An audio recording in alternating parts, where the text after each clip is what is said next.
Bem-vindo, nós falando nisso de hoje, nesse canal YouTube, com uma pergunta de Felipe Mar. Olá, Christian, seria possível um vídeo sobre a atuação da polícia? Queria entender a ligação entre uma certa devoção, que parece uma falta, uma dívida ao significante do pai, do Estado, do rei, de Deus, porque essa fala em excesso do masculino. Isso tem ligação com a castração não elaborada e o sadismo característico dessas violências, submissão de si, do outro, né? Então, uma pergunta interessante, Felipe, porque a gente tem tido algumas experiências de aproximação, justamente com o sofrimento vivido pela Guarda Municipal, pela Polícia Militar, né? Pelas diferentes entidades de segurança, né? Recentemente tive um debate com Luciana Genro, Fernanda Melchiona, deputadas federais pelo PSOL, né? Junto com entidades de segurança do estado do Rio Grande do Sul, que vem desenvolvendo um trabalho bem interessante do ponto de vista da redução da violência, né?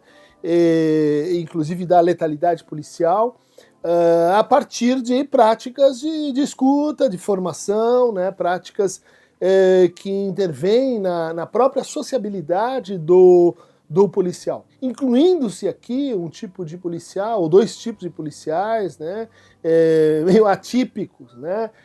São aqueles que trabalham no sistema penal, e hoje a gente tem um problema de superocupação de penitenciários, de falta de política penitenciária. O Brasil é o terceiro ou quarto país com mais apenados no mundo, e a gente fala muito pouco sobre isso, né? Das condições de trabalho que você tem nessa situação, né? Que você tem uma demanda muito maior do que o número de funcionários, né? Para essa tarefa. E também um outro caso muito curioso, que é o caso de São Paulo, onde os bombeiros, eles ainda estão ligados à polícia. Muito curioso isso, e a primeira observação, assim, aproximativa, um pouco genérica, né, é de que a gente vive um atraso, né, que parece ser um atraso que joga a favor de algum interesse, né? Um atraso na formação dos nossos policiais, né? Na ausência, como a gente pode ver lá no filme do Tropa de Elite, né? Na ausência ou na dificuldade de você instalar programas de escuta para os policiais, né? Psicólogos, psicólogas, né? Que consigam manter a exterioridade, que consigam manter o distanciamento simbólico, que consigam manter o sigilo, dentro dessas corporações onde a prática da coerção, a prática vamos dizer assim, do controle, né? Inclusive do controle em torno de assim, coisas que eu sei a seu respeito, ela é muito extensa, né? Muito típica. Mas o fato aqui, brutal, é que a nossa polícia não passou por uma reforma política desde a ditadura militar. Então, há ainda o exemplo, né, da emergência de Bolsonaro, dos generais, dos grupos intermediários, tenentes, né, enfim, você tem toda uma cultura de infiltração militar dentro das polícias. E aí vem aquele argumento que diz assim, não, mas a polícia civil ela é tão ou mais violenta do que a polícia militar, etc. Bom, nunca se examinou a fundo, né, esta relação de duplicação, quem investiga mesmo, como é que acontece, o que cada um faz. Se perguntar para as pessoas não vão saber qual a diferença polícia civil e polícia militar, né? Qual é, por exemplo, né, o âmbito de investigação que cabe ao delegado, que cabe à promotoria, né? É extremamente confuso e parece assim, determinadamente confuso. Então essa reforma, ela de alguma maneira pode se apoiar, deveria se apoiar nos resultados, né, mais capilares da Comissão da Verdade, né? Foi assim em outros países da América Latina. a reforma, né, do exército, da polícia, né, do ordenamento de segurança, ela deve ser feita a partir, né, do passado de ultrapassagem de limites, né, de formação para a violência, né, de retóricas da violência, e que estão aí, né, concorrendo para, de um lado, né, o apenamento massivo, mal administrado, pouco restaurativo, né, no sentido de reabilitar o sujeito, e do outro lado a gente tem assim uma espécie de leniência com a violência policial que acaba deslocando, né, o foco daquilo que a gente pode esperar, né, da boa segurança. Boa segurança comunitária. Né? Boa segurança é onde o policial ele sabe falar, ele sabe ouvir, ele está presente na comunidade antes da situação crítica. Porque se você vai se aproximando assim da vida real da polícia, você vai encontrar ali quantas funções são funções sociais. Né? Levar uma pessoa doente para um OBS, acompanhar um parto, resolver uma dissensão doméstica, amparar alguém que está em maus tratos ou então abandonado, né? Intervir numa situação de violência doméstica ou violência contra a criança. Né? Ou seja, a gente foca demasiadamente na função da polícia em relação à transgressão, à caça dos bandidos e etc. E isso impede da gente pensar a polícia como uma instância comunitária, em que as pessoas precisam conhecer o nome dos seus policiais, né?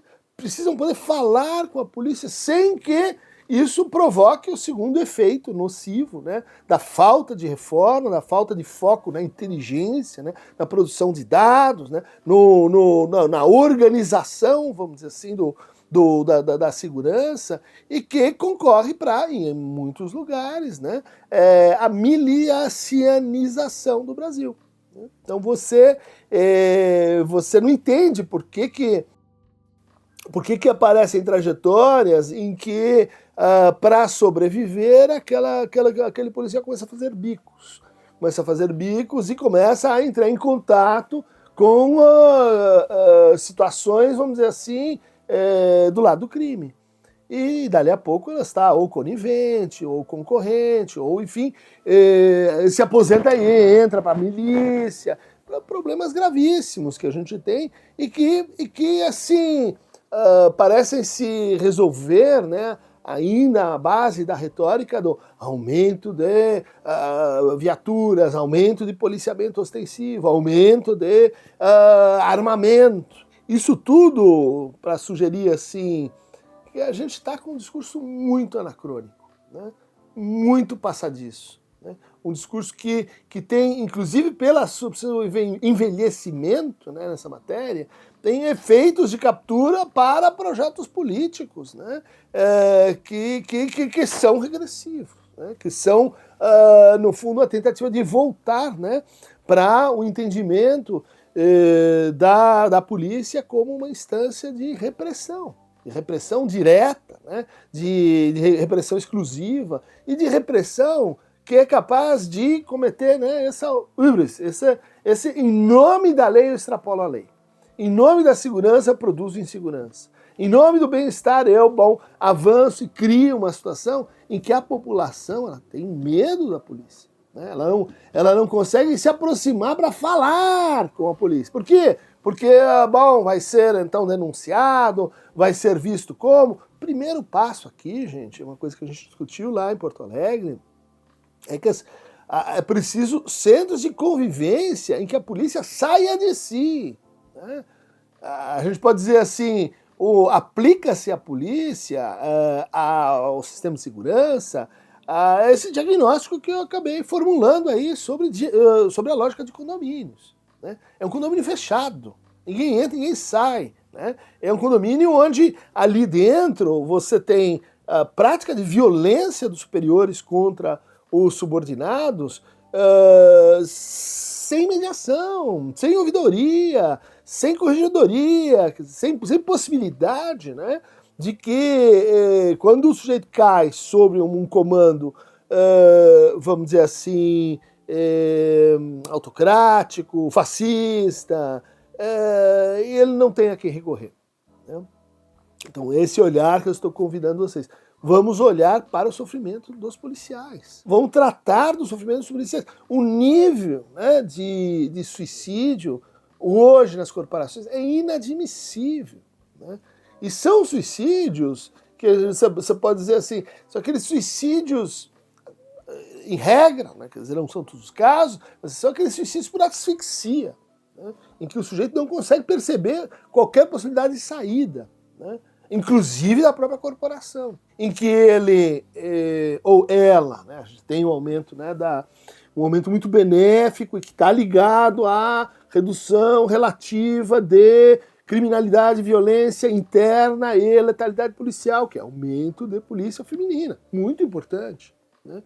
Mas muito importante que as policiais femininas elas possam, né, trazer junto consigo a sua rede de suporte, a sua rede de amparo e talvez aumentar a capilarização da polícia para com a sociedade. É isso que nós temos, é uma polícia que é condomínio. Ela só sai para bater, ela só sai em missão, vamos dizer assim, de tensão social. Alguns lugares vai ser assim.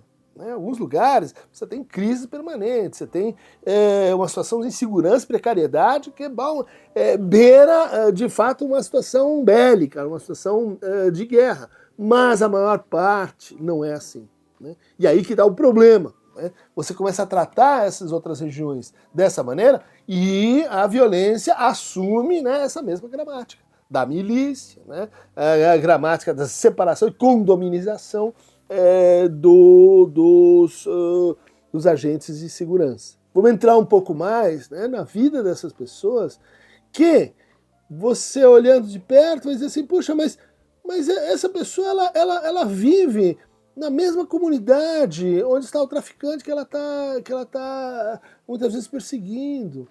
Essa pessoa ela vive naquele bairro, naquela situação afastada, em que a esposa não consegue pendurar a farda no quintal. Porque o sujeito tem que viver, vamos dizer assim, disfarçado. Né? Então põe a farda para secar na geladeira. Os filhos estão constantemente sob ameaça de, bom, o que você vai fazer? E a quantidade de policiais, né? Fazendo alguns levantamentos, que rompem suas famílias, são separados, que vivem só, é muito grande, é proporcionalmente maior do que o resto da população. Mas é um acaso? Por que não tratar isso como uma questão de saúde mental? Por que não tratar isso como uma questão que nossos policiais, para aprender a falar, precisam ser escutados? A gente tem uma experiência sobre isso, né, com a corporação da Guarda Municipal, né, que atende, acompanha, né, acompanhava, pelo menos aqueles com quem a gente teve contato, a região da cena de uso, né, na Cracolândia, centro de São Paulo. Né, e a gente foi em loco, né, acompanhar a vida ali, né, do tenente, da sua equipe, como entra a guarda de choque, são vamos dizer assim, operações diárias, né, de remoção do entulho, de remoção do lixo, reocupação daquela área, né? E de fato, situações como essa não se resolverão se você não conseguir falar com os envolvidos, né? Colocar os envolvidos juntos, de novo, né? A polícia precisa, né, de lugares onde ele possa encontrar as pessoas, não só na crise, não só na intervenção, para escutar o sofrimento do território, para escutar o sofrimento em rede, para ela ter ciência, né, de onde estão as posições mais frágeis, mas também onde estão as posições mais vantajosas, mais seguras, né, para que a gente produza não só segurança objetiva, mas segurança subjetiva, que são coisas que têm regras completamente distintas, que têm funções, né, determinantes completamente distintos. Em uma pesquisa clássica, né, numa cidade, né, numa região em que você tem Canadá de um lado e Estados Unidos do outro, e você tem basicamente a mesma população, o mesmo tipo de nível social, de racialidade, distribuição racial, né? E no Canadá as pessoas deixam as portas da sua casa abertas com a chave do carro na frente, e nos Estados Unidos tudo trancado, com câmeras, com vigilância, etc. E a sensação de segurança muito maior no Canadá do que nos Estados Unidos, o nível de criminalidade igual, né?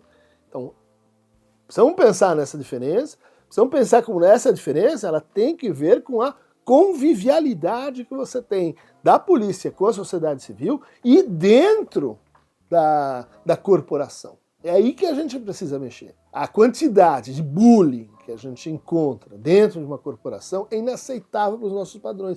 E a gente sabe, né, que o bullying, o assédio moral, o assédio sexual, o racismo, eles são condições transversais para piora de todos os quadros em termos de transtorno e para reprodução de violência. Se a gente quer combater a violência, a palavra já é um pouco estranha, né? Quer dizer, guerra à violência, ódio, combate à violência. Se a gente quer combater a violência, vamos começar combatendo a violência dentro das corporações, né? Ah, mas aí como é que faz? Tem que vir de fora.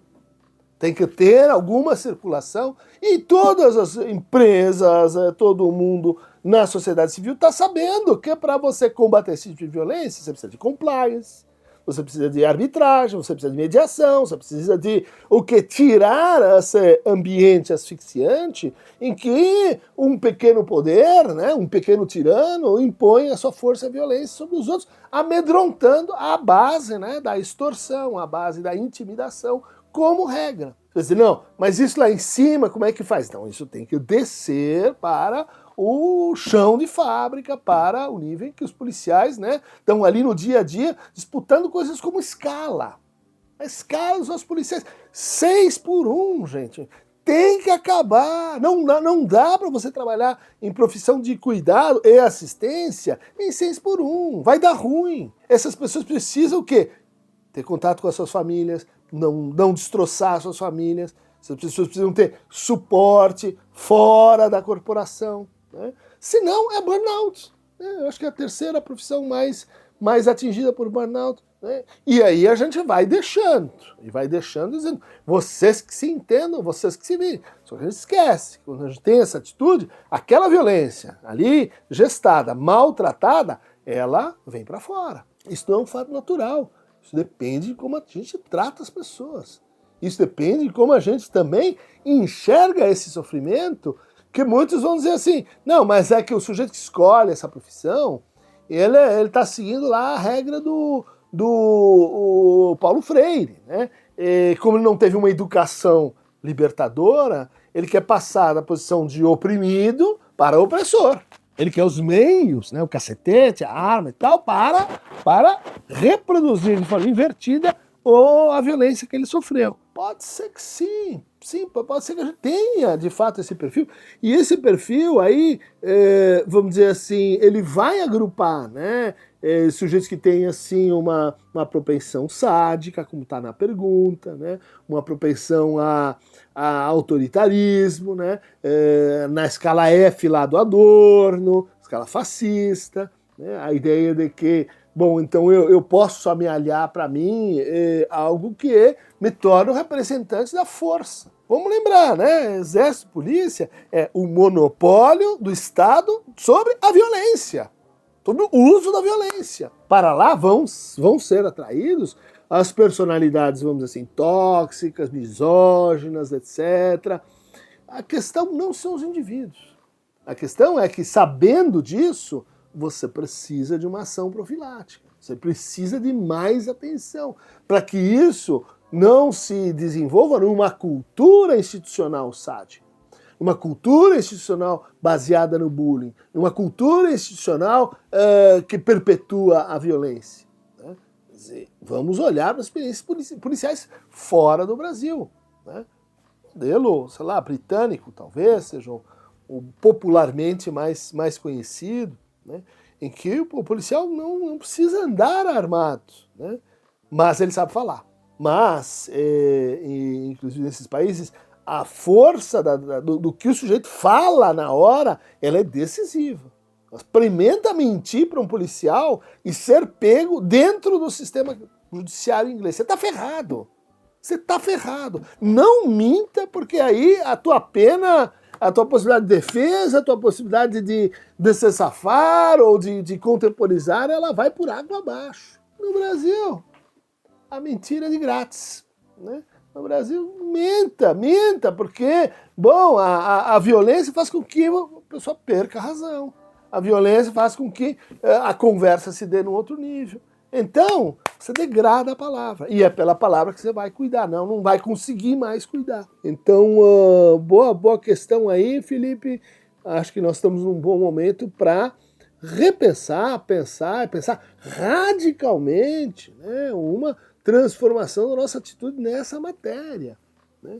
Acho que a esquerda está um pouco atrasada nisso, né? Quer dizer, tem ainda essa atitude de considerar a polícia, o Estado, a polícia então é o agente do grande mal, então a gente nem se mete, nem se aproxima. Isso está errado, gente. Tem que ter uma proposta, vamos dizer assim, sólida, institucionalmente realizável. Acho que o caso do Rio Grande do Sul aí é um bom exemplo para a gente estudar e entender, né? O uso, por exemplo, de câmeras nos uniformes é algo que tem se mostrado uma espécie de proteção para todos os envolvidos, né? Bom, ok, dá para passar, mas no fundo é como se artificialmente a gente estivesse substituindo a narrativa, né? Mas é uma forma de interpolar ali algum tipo de palavra, ainda que em estrutura de imagem, né? Ainda que em estrutura de captação, né? Do que foi dito ali na situação. Isso é muito importante. Acho que isso vai mudar realmente o padrão das nossas relações. Agora, devia usar essa mesma câmera dentro da corporação. Na hora que o seu superior vai te achacar, vai te humilhar, vai fazer uma escala, vamos dizer assim, inconsequente, punitiva. Na hora que o sujeito que mora num quadrante da cidade é escalado no outro quadrante, simplesmente, né, para o exercício do poder, né? Isso aí a gente precisa olhar de frente, gente. Então, para mais especulações, né, um campo assim distante da gente, mas para mais especulações sobre a segurança, sobre a polícia, clique aqui naquele que tem um remo, que se meter com ele, você vai ver o que ele vai fazer com o remo, a Aqueronta, né? Ele vai continuar remando, calmo e plácido, tranquilo, nas águas do rio Estige. Beijo, abraço, aperto de mão.